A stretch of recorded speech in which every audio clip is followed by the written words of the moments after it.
Welcome back, everybody. We're here, still live from Burbank, California, in the United States of America, and we are just moments away from the second game of the day of 6 in total. It's going to be Stats versus Snute. That's just around the corner. Joining us on the couch this time, we have Nathanias Artosis after his excellent commentary of Game 1 and Rotterdam.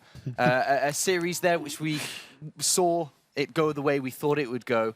But let's change our focus now into the next match. Stat versus Snute. Kev, an interesting one here, and as you said earlier and today, this is one we could see Snute challenge and take him out. Yeah, absolutely. I still think that Stats is the favorite for most people. He's been incredibly consistent, not just this year, but even the previous years.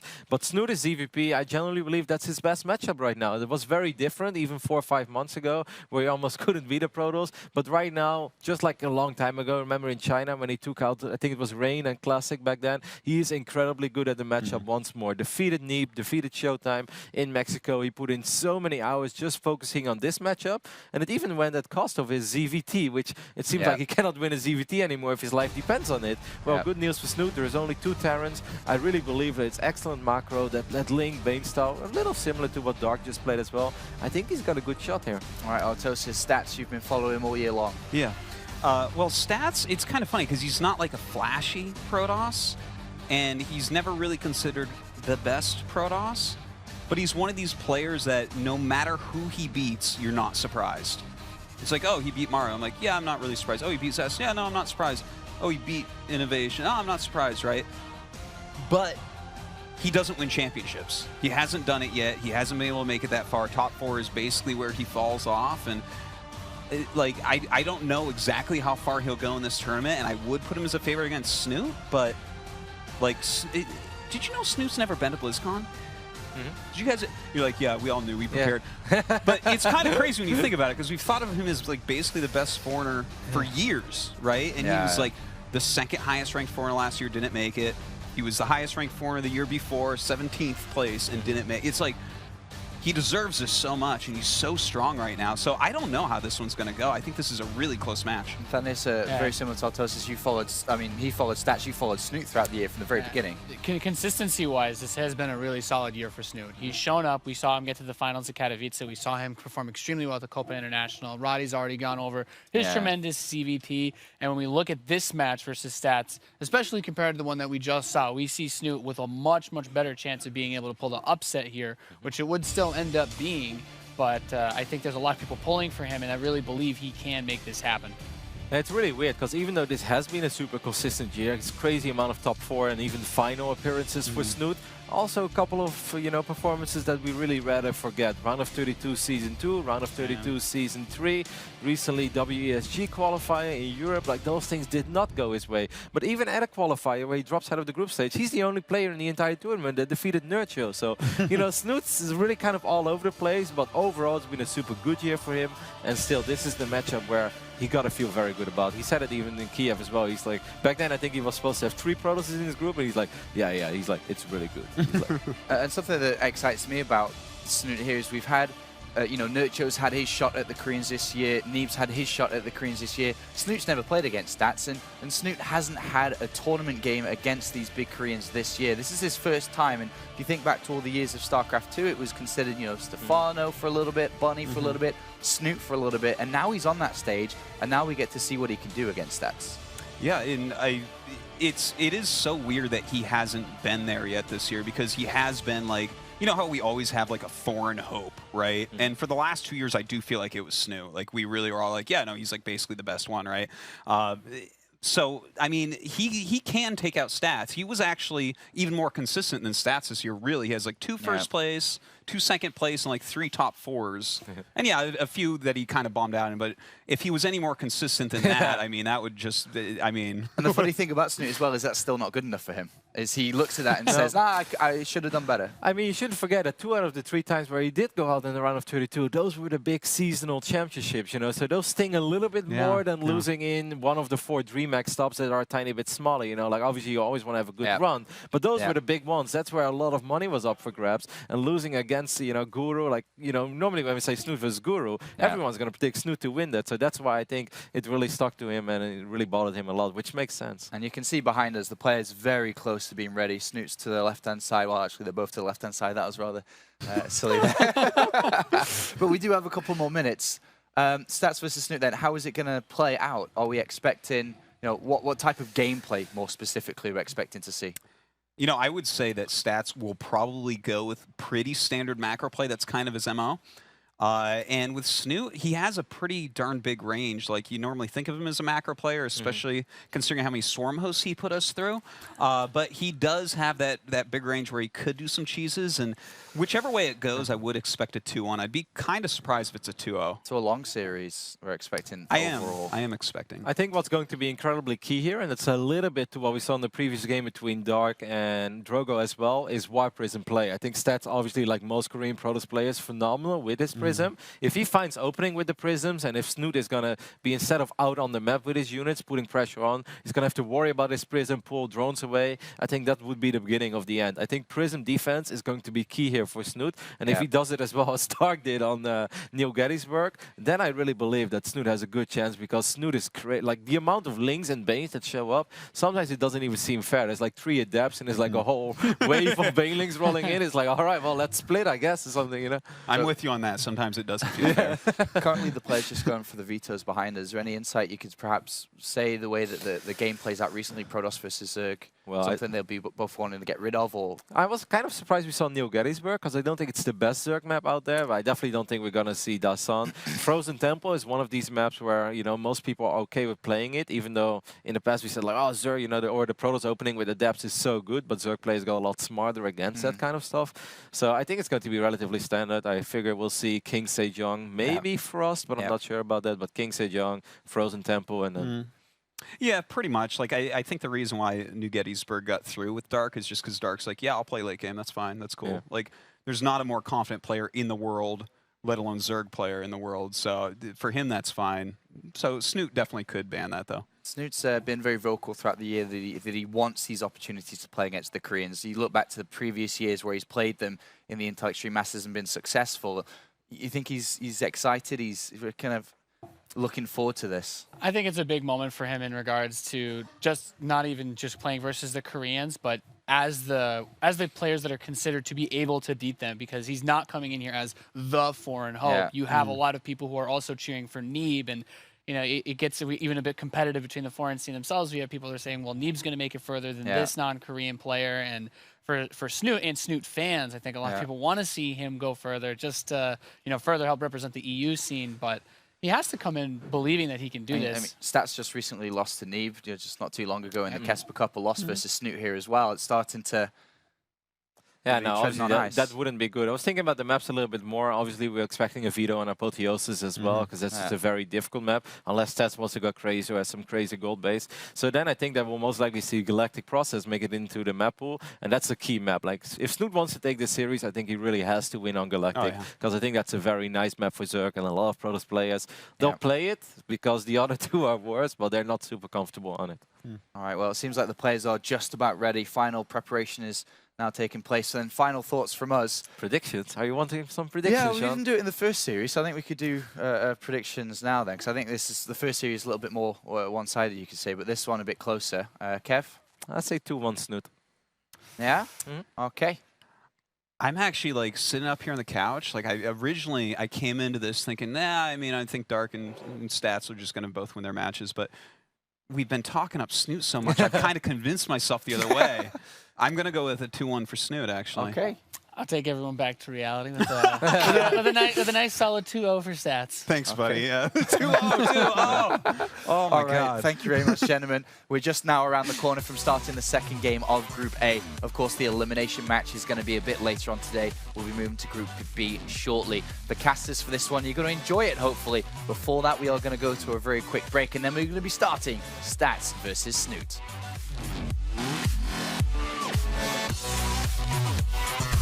Heroes of Azeroth, I have witnessed our end. Demonic armies spilling over the horizon and onto our shores. Heed my warning, the Burning Legion. has returned. Stronger, more determined than ever before. These demons seek to annihilate everything upon Azeroth. No single person can stand against the Legion alone. And so you came to me. I will deal with these intruders.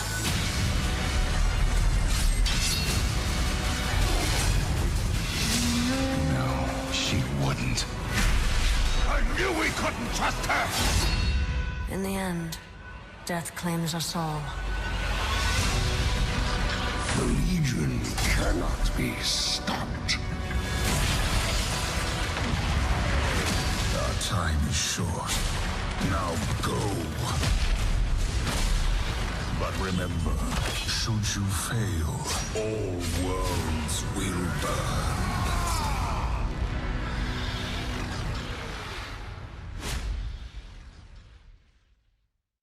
The StarCraft II WCS Global Finals is sponsored in part by Intel, T-Mobile, NVIDIA, and Republic of Gamers. Welcome back, everybody. I am in control. This is Todd, and we have a doozy of a match coming up. Todd, Snute versus Stats. Does it actually get any better than that? I don't think it does. As far as PvZ goes, I think I'm even more hyped about this one as I think I was about the first one. Like, yeah, sure, like T-Drogo is French and all, but I think like this is very, very close here between these two. Snute has his kind of own and specific style that I've seen in action recently and doing very well with. And on the other hand, you have a Stats who is one of the few Protosses in the world that has a winning record against Dark, and we're all hyping up Dark as like this big favorite to maybe win the whole thing here. So it's definitely a great matchup. I was going to ask you about that. I mean, over at the analyst couch, there was a lot of talk about Snute. It's kind of the thing we do whenever there's a foreigner that has a pretty good shot at beating some of these just gigantic Korean players. We get pretty hyped up, and Snute's been one of those guys for the few years. Todd, are they based in reality? Is it possible for this guy right here, Snute, to do battle with Stats and take a match, the match itself? Can he do it? I think so, absolutely. Snute, he's the earningest non-Korean player. He overtook Stefano by over, I think, around $10,000 now, so he's the most successful one by far. And it really shows like the consistency over the years.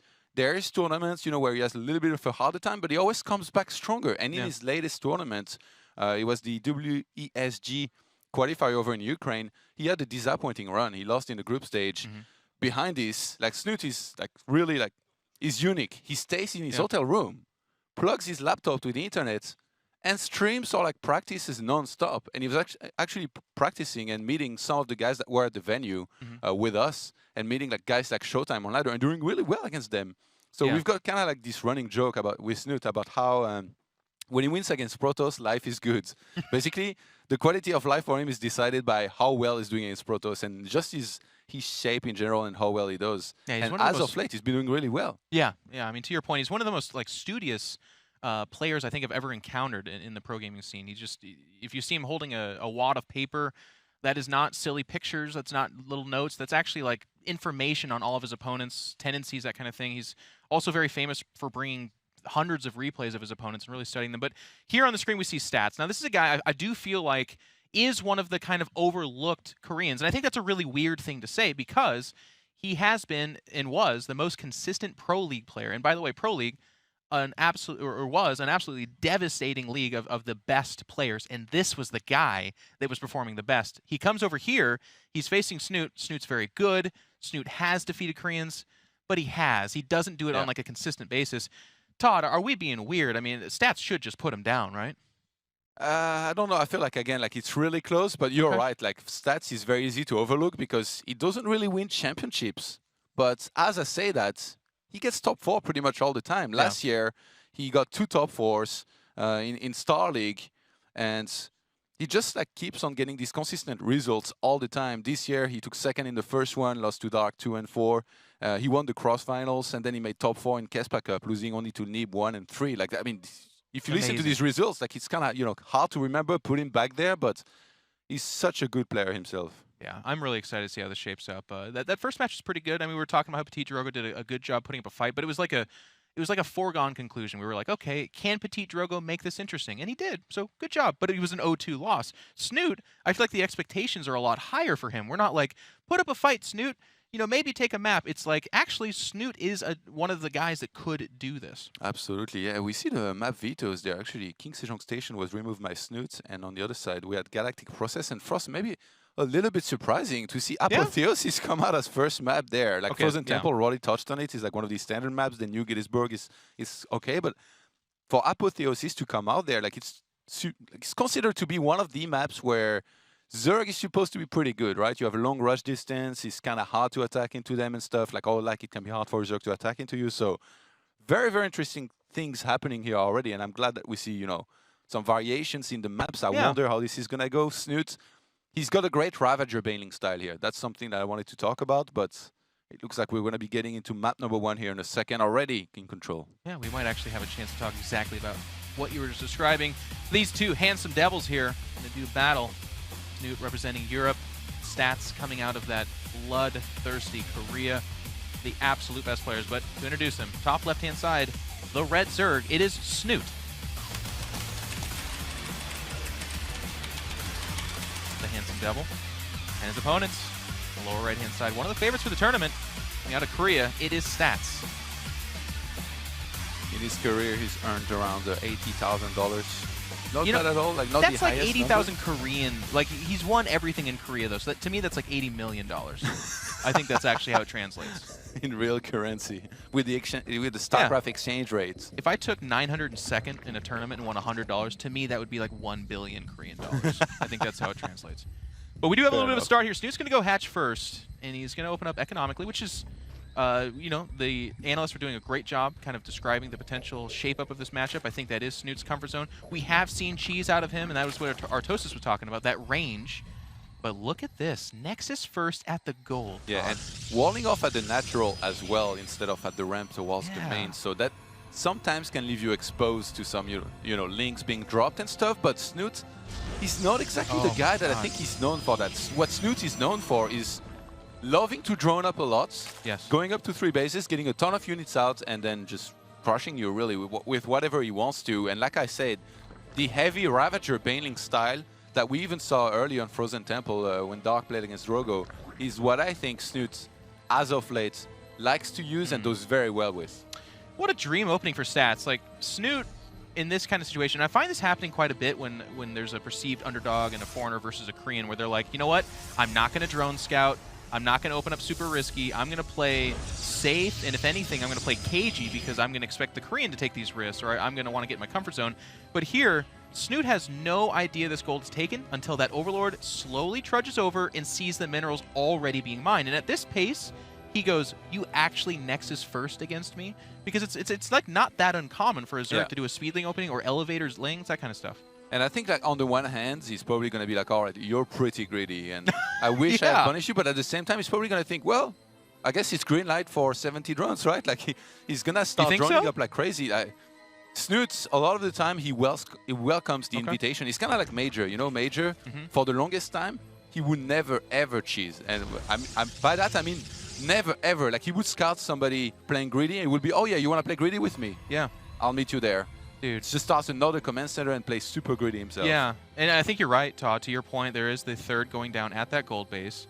It is drones coming out of there. Speed will finish up, but it's more of kind of a formality at this point. It's not a linchpin into something else.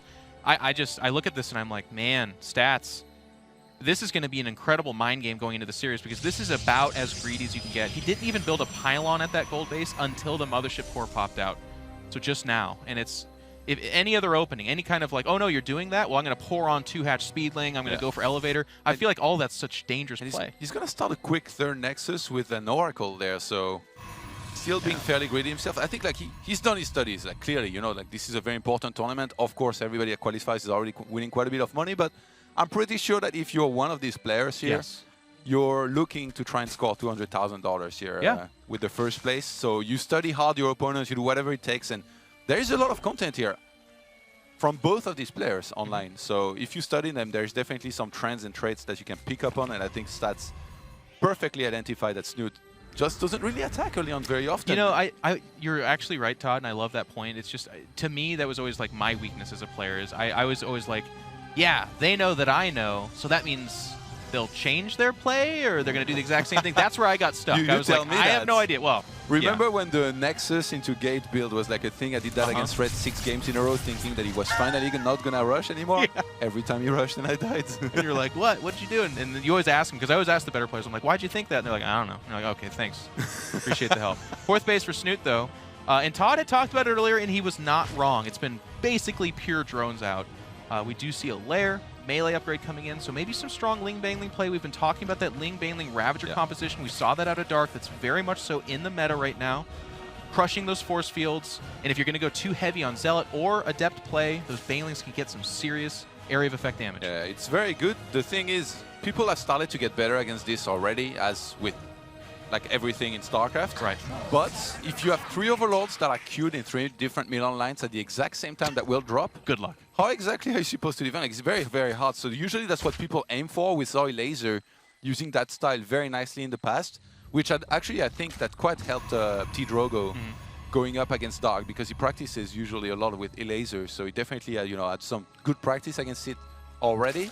I definitely think he put up a decent fight as well. There were a few things that went wrong for him. So for Snute here to go for this, you have to wonder how good stats is going to be against that specific style. But as of late, it's kind of equalized. Europe and Korea, play very similarly in terms of Zergs. There were a time where versus Terran, there were a lot of discussions about how the Koreans didn't seem to want to play exactly the same as Europeans. But as of late, it's definitely equaled up. All right, Todd, well, we're going to have some action here coming pretty soon. 5 gateways are being warped in at the same time as that Warp Prism is about to pop out. It is going to be Blink there as the follow-up, which is interesting. If you are facing Baneling play, a lot of Stalkers can be good. Some players have kind of shied away from that because Lurkers, even Ravagers and Roaches very strong against that composition, but Stat's going to try to hit a timing attack here. 75 drones for the Zerg. That's 6 minutes. That's 6 minutes, not bad. But also, Funka, our wonderful observer, pointed out Aspire is going down. So a very difficult follow-up to a very strong Roachling Baneling composition are those mutas. A lot of times you want sentries against the Banelings, but all of a sudden a lucky couple of Banelings and you're down like 600 gas. And it makes it really hard to deal with those mutas. We'll have to see if we get to that point. But Stats is pushing across. He does have the Warp Prism. It looks like he's going to use the Warp Prism actually to do a little bit of light harass. I thought he was going to push out with this, honestly, with the text, but he's going to give it a little bit of time. Yeah, it would be a huge commitment. That's the thing. You would have to bring the Mothership Core, and then maybe have to recall, but then you don't have it at home to use Overcharge in case Banelings and stuff roll in. So it would have been a little bit risky. It'll be a 4th base behind this. It's going to be what he's opting for. Yeah, but Snute is taking a 5th already. What is going on in this game? We're going full macro. I believe it's macro. No Rush 20 minutes, a throwback to Brood Wars circa 2009 or so. Big game hunters. Look at the lack of mortality in this game. Man, Protoss working on an ace right now. Yeah. He's like, I don't know what people cry about all the violence in video games. So far I'm playing SimCity. And he's happy to do that. It's interesting. Artos has talked about this. What are we going to see from this range? Are we going to see that macro play? And both these players, and Todd, you talked about how they probably study each other. I don't think you're wrong. But in this game, they're studying each other. They're going to see the full breadth of the kind of ebb and flow of what they like to do. I think it's a good way to start a series, especially on a map like this. I talked about how the rush distance are very long, so... Todd, I either hate or I love these 3 really random Mutalisks. Either this makes the Protoss go, oh my god, I need 5 Stargates right now, or he doesn't fall for the Mind Trick. I think I hate it.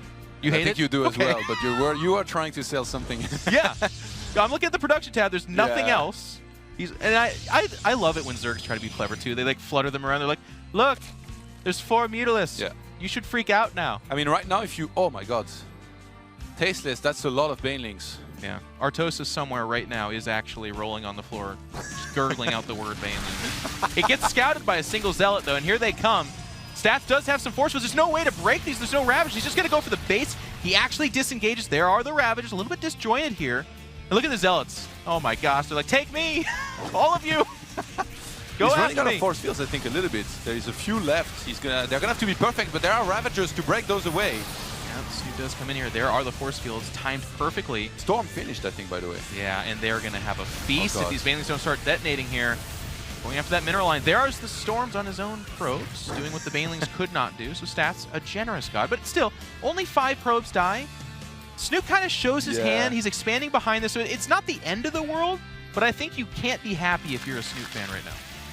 Honestly, I think Stats read perfectly what Snute was doing, and he saw that there was not going to be any lurkers, didn't make any robo units, just pure gateway with Storm, and now I think he's going to be in good shape as long as he can hold on, not take any incoming damage against the Banelings, which is going to be hard considering the massive amount of those that we see here. And I think Snute is going to want to look to maybe do a two-pronged attack, even though no, the Banelings from the right-hand side still are rejoining those on the left-hand side. So he wants to attack here, no matter what, because he has a great economy and can replace his army very fast behind this. The Storms getting a lot of those Banelings, blinks back the entire army. It's a bit of a miscue. Banelings coming in here, they're getting good detonations on the heart of that army. A couple Archons tanking fairly well. But this is a good trade by Snute. Keep in mind, a lot of these are just Zerglings. They're not really worth that much. The Mutalisks are doing something. They're above it. The Nexus dies in the background. Stats has lost the fight. He loses 16 probes, is pulling back to defend. And keep in mind, by the way, those gold bases, they mine out fast. It's not that healthy right now, and Stats is on the back foot for sure. And those Mutas, somehow, they're still alive and in there. And I love the Mutas now. Chasing away Zealots. What a great choice. Oh, man. Zealots have a really, you know what it is? You know what their hard counter is? 5 Mutalisks. They have a tough time with it. No, it was I guess supported by 60 Banelings. Pish posh. Speaking of Banelings, rocking that 60 supply advantage, here comes Snute with another wave. Now, keep in mind, a lot of those sentries died because he did go Storm. There are 4 Templar. They don't have Storms themselves. And in comes Snute. He's going to jump on top of the Templar, going for the attack. He's picking them off. He's on 5 bases, not missing an inject. Wow. Somewhere Nathanias is quoting me, look at the supply. And that was a lot more supply here for the Zerg player who finishes things off. I'm going to be honest. I mean, look, it's professional. It's just one game, so it's not go too crazy on this. But as I am a commentator, I'm going to go too crazy on this. Snute just absolutely smashed Stats. Like, it was a very passive game. Stats never really went past the halfway part of the map except to send a Warp Prism into the base, which was really weird. It was like completely disjointed. He goes right into the middle of the base, dropped off an Adept and 2 Zealots, and was like... That might have as well been an hallucination, right? Scouting. It might as well. It's funny you should say that, because right next to it was 2 hallucinated Phoenix. So we got nothing. So that was it. And then otherwise, Snute kind of does this weird back and forth attack where I'm like, I'm not entirely sure this is great. It looked like he was failing, right? Like it was going to be a solid hold, but then all of a sudden the Banelings really got in there, and Storms were gone, didn't really land. He had already stormed his own probes, as you pointed out. Yeah. So. Well, what I was so impressed about with that Snute attack is, gosh, it walks such a fine line. Like, there is this weird thing in StarCraft where there's being patient, which is either awesome, or there's being patient, and that's the reason you look like an idiot and you lose everything. And I was really worried for Snute because I wasn't sure which form of patience we were seeing there, but it was the right one. He disengages, comes back. There's not really that many good force fields. A couple of Ravage do pop them down, and he hits the meaningful hits, wins the fight, destroys the base, and Stats was obviously forever behind from that point forward.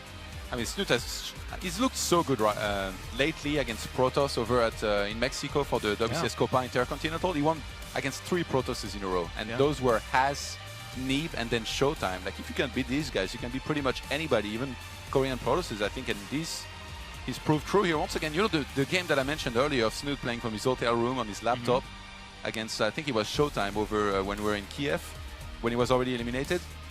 I think he was on Frozen Temple, and he made something like Mass Ravager Baneling, and basically the same thing as this. He just kept attacking, and then Showtime ended up losing everything, and was watching the replay. And later I told that to Snute, like, you know, I shared the story with both, because like these programmers, they get along very well, and they always talk about this stuff anyway.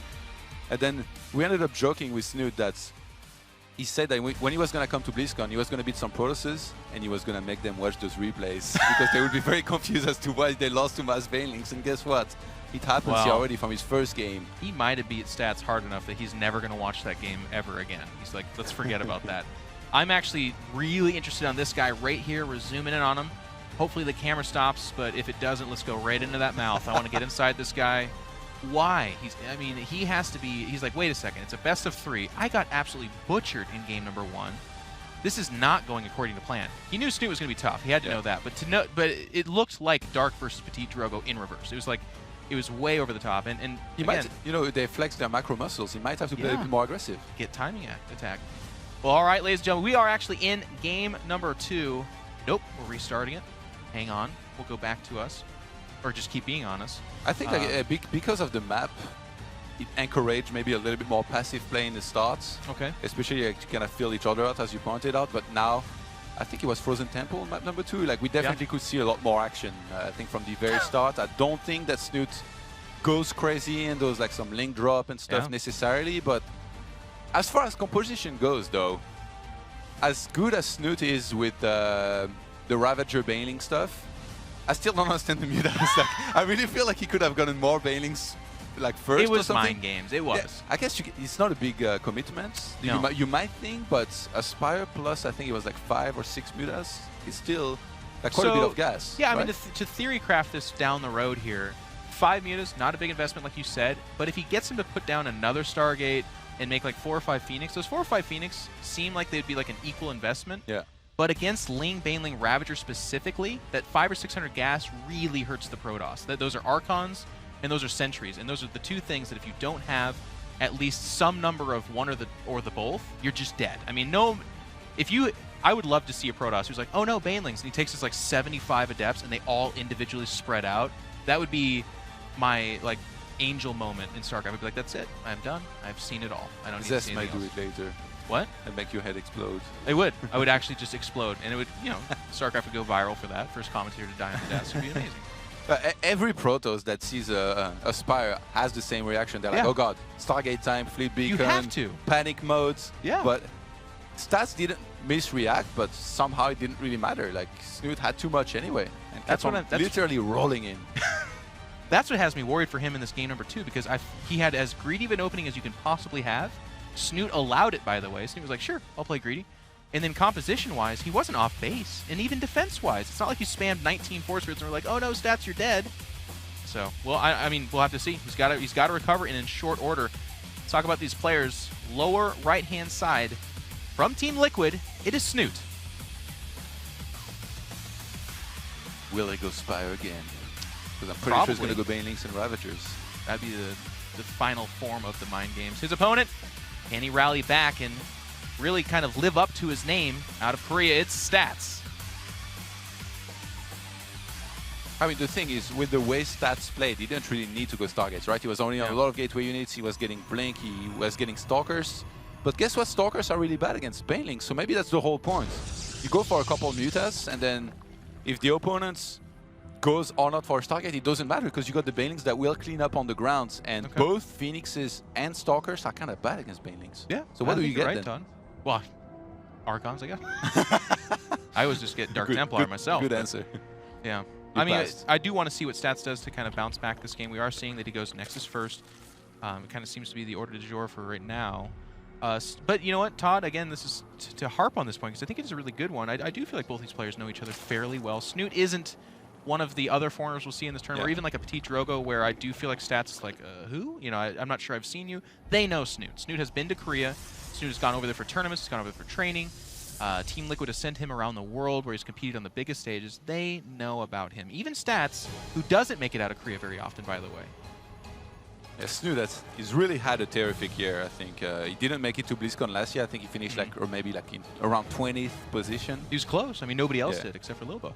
He was pretty damn close. And this year he's been so consistent. You know, he started the year great with a 2nd place in the Winter Championship. 2nd place in the Gold Series in Shanghai, just only losing to Harshdame in the Grand Finals. Top 4 DreamHack Austin, top 4 Home Story Cup, top 4 DreamHack Valencia. Like, the list goes on. He won the Neo Star League, beating Cyan in the finals, another good Protoss from China. And then at the end of the year, that's when he won the WCS Copa Intercontinental, only beating Protosses. So he's got the one matchup right. I And believe guess it. He gets 2 Protosses in his group here, and I don't think he probably wasn't too unhappy with this. Most likely focused only on the Protoss matchup, or mostly, and he's paying off so far. It is, and he is, like we kind of talked about, he's a very studious opponent, so he's been preparing for this match for quite a while now, and as Todd showed, the results in his other preparations have paid off. But you'll notice top 4 finishes, top 2 finishes, not a win just yet, and that, you know, for most people that's fine, but for Snute, he'll look back on this and be like, gosh, you know, I got to work harder, I got to do better. But we are going to have that dank shrine going down inside the Protoss main. Oh, please, that time, yes. This is so interesting. No, sorry. It is a dark shrine, but I do have to give a shout out to my brother from a different mother. A lot of times you'd be like, you know, you got to hide that dark shrine. You got to put it in a weird spot. Sometimes the best place to hide things is right out in the open. There's an Overlord to the right of that. I wonder if it's there's a patrolling unit inside Stats base. Something. Snute for a very long There it is. time. It's a stalker. It was a stalker. Okay. Snute for a very long time skipped on the Overlord scouts. but then he kind of fixed that for some time, and now I'm a little bit afraid that he's reverted back to not scouting with the Overlord. But whenever he didn't scout with Overlords, he always got blind spores. So in that case, he will be fine. And in this case, it's even like a fairly fast lair, to be honest. Yes, I was just going to say that. I mean, at the very least, he'll have access to Overseers within relative ease. There's no pylons around the map. It is going to be that Warp Prism that's coming out as the method of delivery for these Dark Templar. So I actually kind of wonder, does stats go crazy? Is it like a 4 Dark Templar drop, in which case you can have all the detection you want.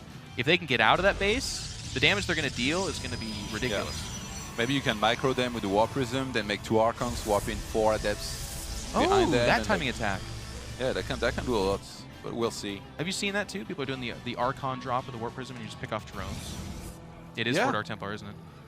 Stats! Yeah. I mean, a man after my own heart. I think usually first you might send DTs in, but no, in this case, it's just going to be 2 Archons. We've seen this timing attack before. It is very popular in Korea. Look at how crisp the build is. He had exactly enough gas to warp in 4 DTs. If he had done this with the Templar Archive, he wouldn't have had enough. So even though it cost him way more minerals, now he has already 2 Archons to work with. Charge is going to start 3 more gates and an Immortal behind this. Though? Look at Snute. There's roaches out here already. Now, they're not going to snipe an Archon. It's not like that, but they are going to be the better deterrent. If it was just Lings, these Archons could actually kite against Lings and do good damage. But he's going to come here in the main. No Spore Caller here is hurting him a little bit. It's not working on that Warp Prism to kind of deter him from staying here too long. A couple of drones died. Just a couple, though. But there's no Queen in the third now, so he really needs to keep like a few Queens per each base, because now there's 3 in the main, but the Prism's in the third base. Ladies and gentlemen, keep your eye on that production tab. We have Immortals coming out, Charges finishing up, more Gateways. This is going to be a 2-base timing attack for the life of stats in this best of 3. If this attack doesn't work, or do a lot of damage, boy howdy, he is in incredible trouble. Yeah, it's a 7 gates here in total. Snutes, the danger here is if you would get too many drones. Usually very often you will go into autopilot and tell yourself that the opponent is taking a third behind this, but it doesn't look right now like Stats necessarily has any plan on taking a third. And as you said, it might be a 2-base timing. The Warp Prism's already on the map. He goes for a Spire. Snute doesn't know, bud. Snute does not know. There's a Spire. There's a 4th, to your point. There's an Evolution Chamber. He's making drones. It's the autopilots. He thinks this is a macro game. It's anything but.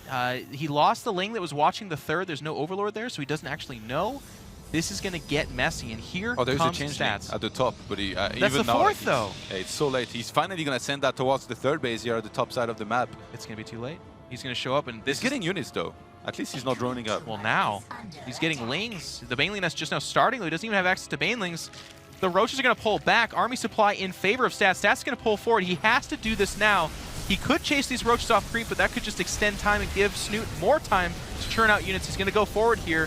He has sentries now. Keep in mind, there's actually no Ravagers either, so if he force fields the ramp, there's no way to get down that ramp, and this is looking so bad for Snute. Yeah, there's nothing to shut down the Warp Prism either, so Stat's going to be able to reinforce all the time. The Roach Warren dies pretty much immediately, so he's forced to get only Lings here from there. And against Archons, it's not where you want to be, Todd.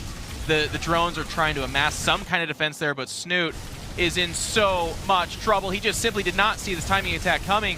Stats didn't even attack in the previous game. This game, it's all about the attack. And Snute, misinformed, types out GG. We're going to game 3. Very solid build here, I think, from Stats. What he was hoping for definitely happened, and Snute kind of went into, autopilot, where you just take that extra base, assume the opponent's taking the third base that almost everybody will be taking, to be honest. You really can't blame him for this. Sure, he could have scouted a little bit more, but it's much easier said than when there's 2 Archons in your base.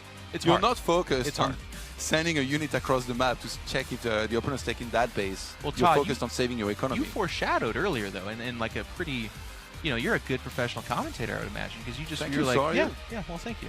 You're like, you know what, I'm worried because he doesn't do that much Overlord scouting. Now, of course, we were talking about the Dark Shrine. That ended up not being a problem because it was always planned to be 2 Archons, which I thought was awesome. We'll talk about that in a second. But then from that point in time, he did have a Ling at that third. The Ling got dispatched, and then he never replaced it. It was only that Changeling later, as we pointed out, but that's when the timing attack's coming in. Now, the reason that worked, to Todd's point, that I love so much, is because those Archons are so hard to deal with. But this has been a great series, guys. We're going to talk about this all as much as we possibly can, but we're going to wait until we come back from this break real quick, give these players some time to chug some water, and get ready for that game number 3.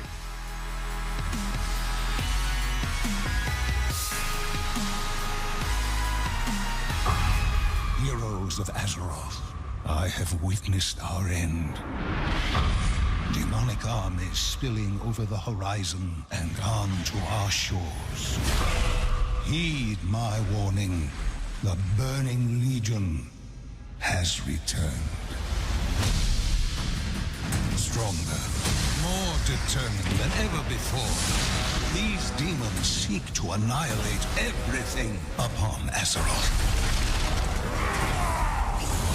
No single person can stand against the Legion alone.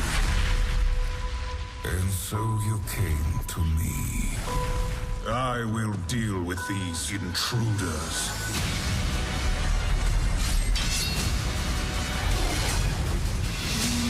No, she wouldn't. I knew we couldn't trust her! In the end, death claims us all. The Legion cannot be stopped. Our time is short. Now go. But remember, should you fail, all worlds will burn.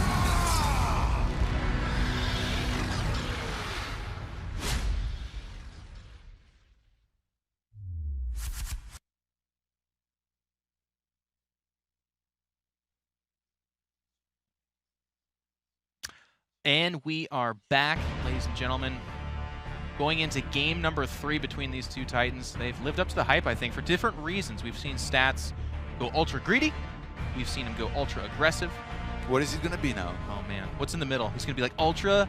He's going to attack a little bit, then pull back and macro, Exactly. transition into carriers. Like, Hey. who knows? It's funny. You see a lot of people be like, whoa, carriers. He's trying to troll. It's like, no, man. Carriers are really good. Snute. It's Gettysburg. Yeah, by the way, worth mentioning. Just saying. There are 2 island maps, and one of the kind of meta builds is to take those island maps and go for the Golden Armada. It could be interesting.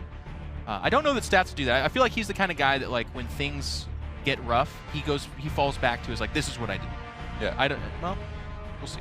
He's known to draw DTs at times as well. I'm pretty sure, like in the pre-show video that we see, like the hype one, there is. That's all his wins. Yeah, yeah. There is like one where he's dropping DTs against Classic. He's in a PvP or something. But Of course, it's still. Classic.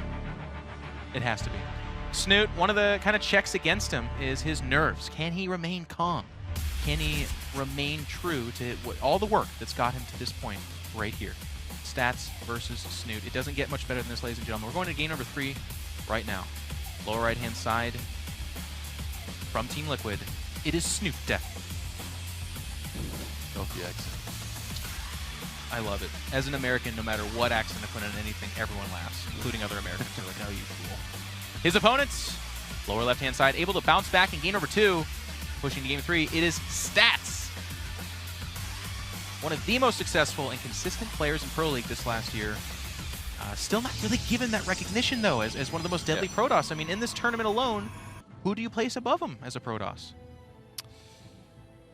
It's hard to pick one. Yeah, that's what I'm saying. Maybe Nib a little bit. I mean, he just beat him in the Kespa Cup and then won the whole thing. But I feel like Zest is a super wild card, by the way, in this tournament. I can't wait to see him play. But Tasteless earlier covered very well the intricacies here of New Gettysburg. You know, you got that one bridge at the bottom that players kind of have to go through, but that's very narrow to reach each other. And as soon as you start going into a third base, that's when things really open up as far as being able to attack from multiple angles and ramps. So if we are to see again a similar Roach, Ravager, Zergling, Baneling heavy style, it might be very hard for Stats to properly force field on this map and be ready for the defense. So we'll see if Snute goes for that. We haven't really seen Baneling drops, to be honest, out of him. It's just mostly been like, he's trying to make more units more than anything, and then just fight on the ground. Dark was doing that in the first series earlier today against Petit Drogo, but yeah, you're right. We haven't seen too much of that. Now, Snute is going to take usually your third base option, as there is a scouting probe for the first time. No, excuse me, scouted probe each game. That actually has been consistent, and he will spot the hatchery just to confirm those suspicions. Sometimes Zergs will go up and take the gold, but that too is a pretty big risk. And in game 3 of such a meaningful group, like this group's really tight, by the way. Snute could advance from this group, but he's going to need to probably win this series to give himself the best chance. Dark is like a sure thing almost. I think almost everyone's kind of considering that, so you're really fighting for that second spot. Even though Stats, again, he has a winning record against Dark. Yeah. That would be a pretty good match if they were to face, but I wouldn't mind seeing Snute either here winning and having a chance at moving on in first place. Todd, I wanna put on a tinfoil hat here for a second while we're kind of developing. We do see Stargate there for the Protoss. Let's say Stats loses this. I think one of the only scenarios you see Stats get eliminated from this group is him going up against like a Petit Drogo in that elimination match. The European Protosses have fantastic PvP. They have to play against other really good Protosses on a regular basis. Now, of course, Stats does as well, but we've seen Stats lose to Neeblit earlier this year. Yeah, that would be definitely an interesting matchup. Not exactly sure of how well Drogo is doing against Protoss right now. Knowing that he had 2 Zergs in his group and 1 Protoss, he probably focused on his versus Zerg matchup. But yeah, definitely would love to see that. Maybe a cheeky DT drop and give Stats a taste of his own medicine. He's like, not like this. But it is shaping up with, it's going to be an Oracle first from Stats. We've seen a lot of that. I was going to talk about Stargates, actually. It's interesting how Stargate used to be, the main build from Wings of Liberty, like 4 or 5 Phoenixes into Colossus and all that, into Blink and +2. But now, it's a thing that you sometimes get. A lot of the time, it's going to be for an Oracle, and unless you see double Stargates. When you see double Stargates, it's for a lot of Phoenixes. A lot of the time, you're on Roddy's stream, but then sometimes, like, some of these really good players out there, they're using that and making it look like incredible. For some time too, actually, it was double Stargate Phoenix into double Robo Immortal, into Charge Lot Archon. So it's a really weird place in the meta where Stargates are being used a lot less, and Ravager and Zerglings became the core of the Zerg army that we're seeing right now. So interesting times. I like your point, Todd, because to me, it's not just that we're seeing less Stargate, we're seeing diversification off that Stargate. We're seeing a Void Ray coming out behind this Oracle.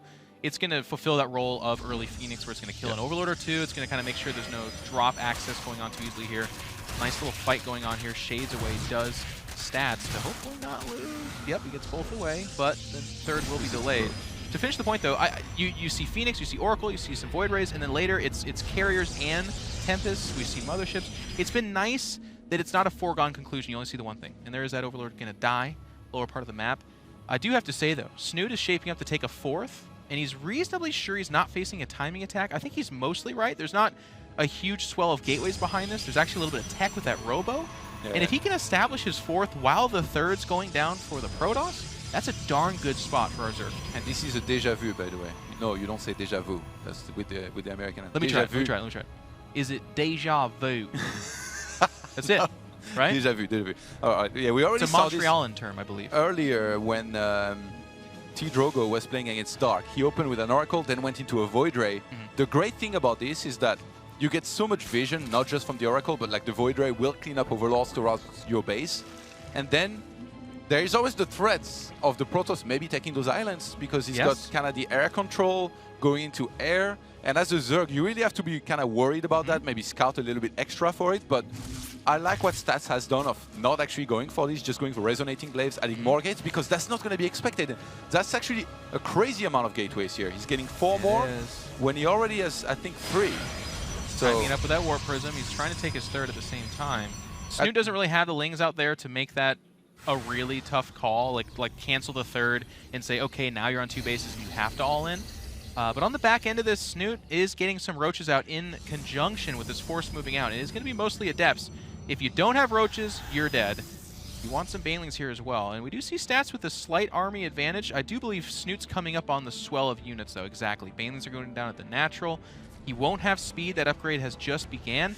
And now he's going to have to defend. Cool. I like that Stasis Ward. And it's out of vision, too. He's not going to see it.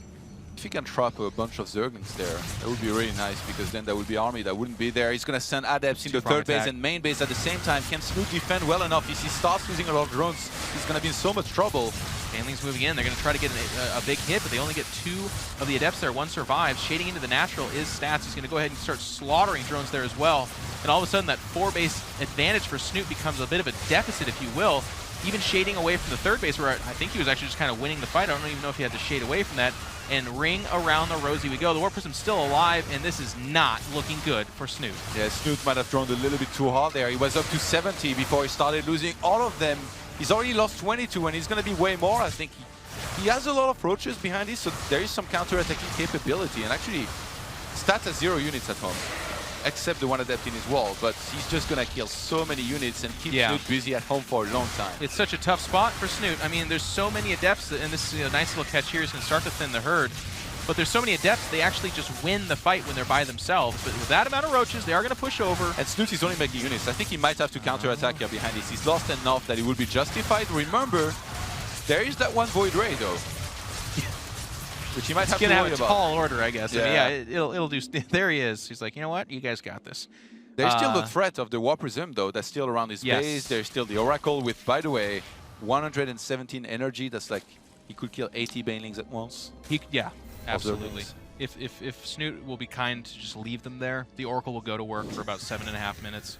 But Snute does quote-unquote stabilize. If you look at the production tab, it is going to be drones coming out. Todd, we were kind of wondering if this is going to be an all-out aggression to follow that up.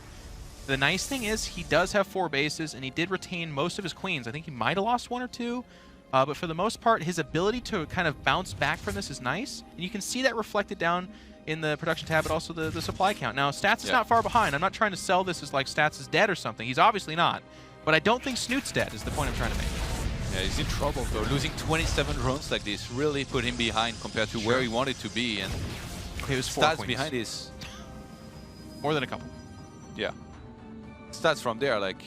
He's just so solid, right? He's just gonna go into more gates, more units. He can tech a little bit more if he wants to, but he's not so far, somehow. He's only making Stalkers, Adepts, some upgrades. He's getting Blink, so I think he might want to try and hit the timing himself, knowing that he weakened the Zerg economy enough that this is gonna work.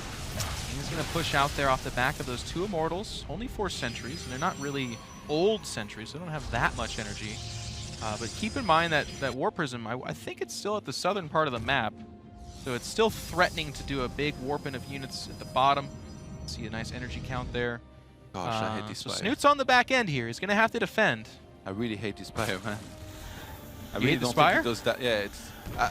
in this game, like, you know, we talked about how it forces either Stalkers or Phoenixes and then Banelings do the work, but this is a game where he's really far behind. I don't think he can afford to get a Spire. Snute needs as many units as he can right now to try and hold on against this massive attack. Snute goes with the Corrosive Bile, lands some pretty good hits there, but he's just so far just out of position. His army's going to trickle in here. There's not that much in the way of Ooh, reinforcements. the Biles.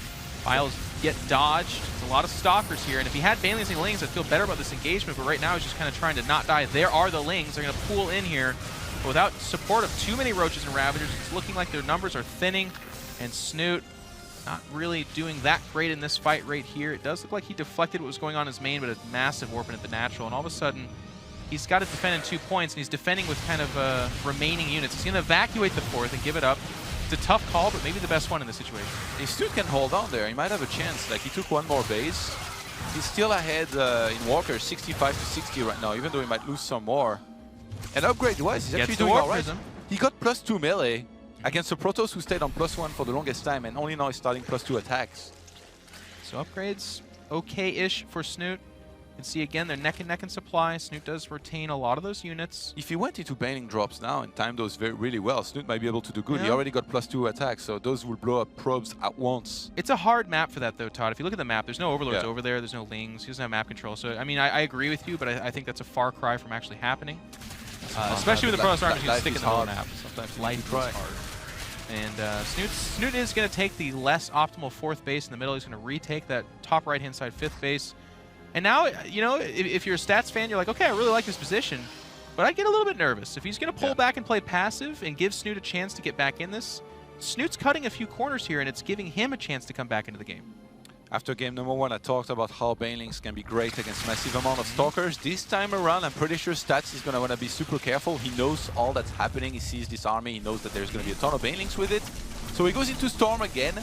And I think this time he's going to want to try and look to take it slow, max out, get a lot of High Templars with a lot of Storms, and basically rain Psionic showers on these Banelings and Zerglings and kill them at once. Stasis. Little stasis ward, preemptively getting stuck there. Todd, I like your points.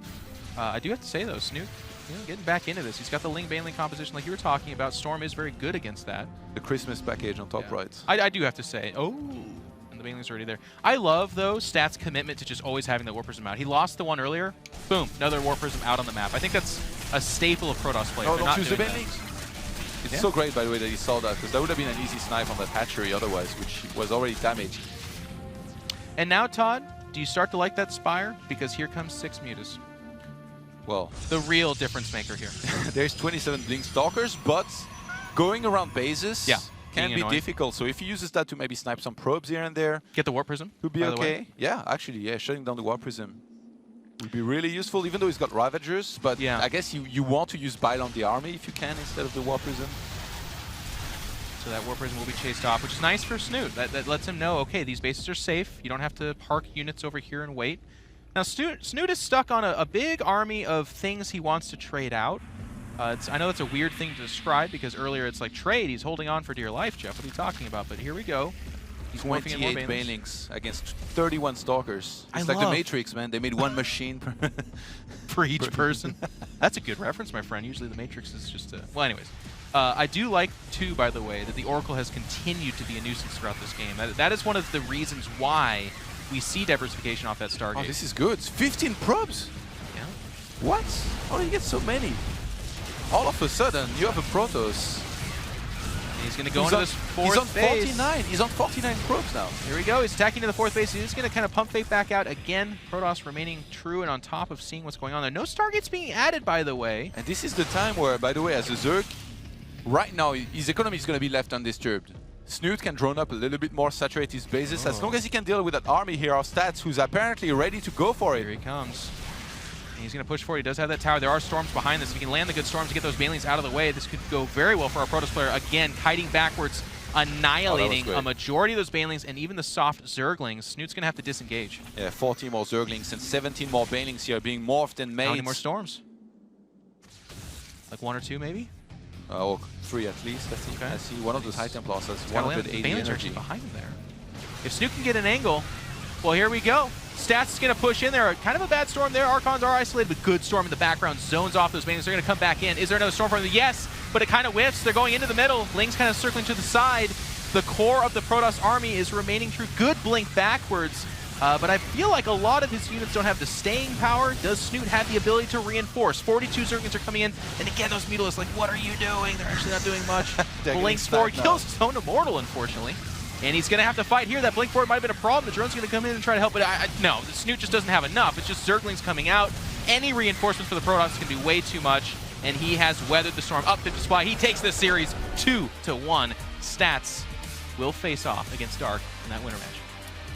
Snute put up a pretty good fight, but that was one of the things, you know, that was talked about a lot. Koreans going up against non-Koreans, and so far, I guess the Koreans are still running the show in StarCraft 2. Yes. I guess Neeb hasn't played yet.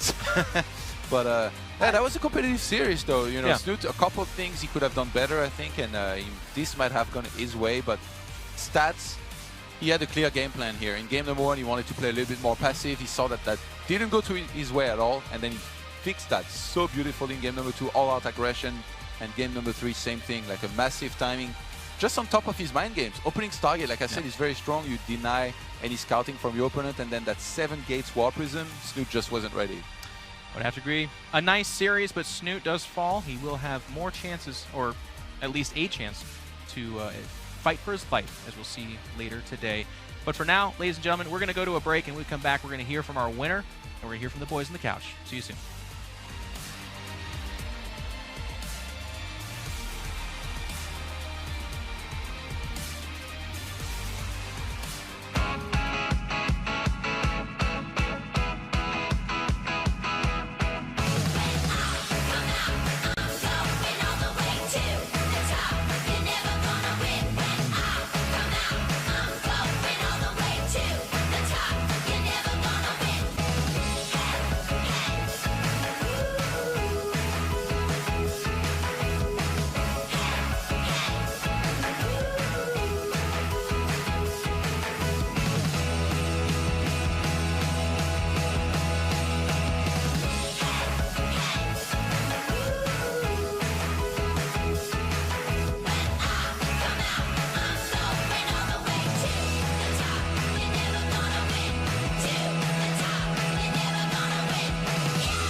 The reviews are in, and the critics agree.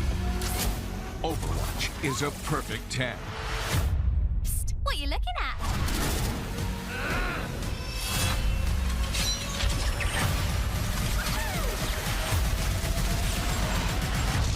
It's time to pick a side. Overwatch. Play it now on PC and console. Rated T for teen. After a promising start, Snute still falls to Stats 2-1, and Stats will move on to play Dark in the winners match of Group A. So first of all, congratulations, Stat. I do have to ask you about that first map on Apotheosis because you lost that map, and I'm wondering, were you really taken aback by that? Because obviously I know a lot of Korean players look at these foreigners and think that they are better. 일단 그 첫 경기를 졌잖아요. 그래서 아무래도 스누트가 해외 선수인데 좀 당황을 하셨는지. 네. 굉장히 많이 당황을 했고 또 보통 저그 선수들이 거기서 그 괴링링을 저돌적으로 공격을 하는 게 아니라 웬만하면 굴락 태클을 가면서 하이브 태클을 가면서 조금 더 뒤를 바라보는 플레이를 하시는데 조금 되게 스누트 선수가 되게 공격적이어서 되게 많이 당황을 했었어요. He says, yes, I was definitely quite taken aback. In fact, in that situation, I feel like most Zerg players choose to kind of look further later into the game. They choose to go for Hive Tech, but I did not expect that he would come at me so aggressively with his Ling, so I was quite surprised by that. But of course, you were able to move on and win the next two games. I want to ask you about New Gettysburg, because in that particular match, you were very aggressive with your adepts and did do some damage, but still, it seemed like Snute was staying in the game for quite a while, so I'm wondering, was there any moment that you were worried? 이제 그 세 번째 경기에서는 그 사도로 이제 먼저 견제를 좀 하고 그래도 스누트 선수가 좀 버텼어요. 그래서 그 게임에서는 그래도 걱정을 조금 하셨는지. 네. 생각보다 물량이 굉장히 많아가지고 굉장히 많이 좀 게임하는 내내 걱정이 많이 됐었는데요. 그래도 처음에 사도로 이렇게 이득을 취한 것을 계속 끝까지 끌고 가서 제가 승리를 결국엔 할 수 있었던 것 같습니다.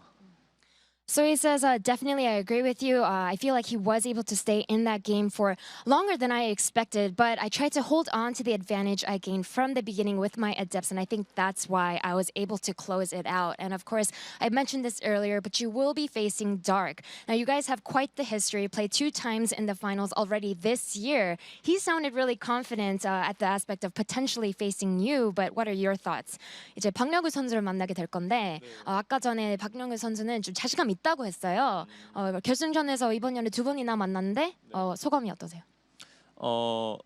서로 결승전에서 서로 한 번씩 주고 받았었는데 제가 오늘 이 블리즈컨을 위해서 또 저그전을 굉장히 연습을 많이 해왔어요. 그래서 오늘 이제 앞으로 박명호 선수와의 경기에서 더 멋진 경기력으로 승리를 해서 8강에 안착하겠습니다.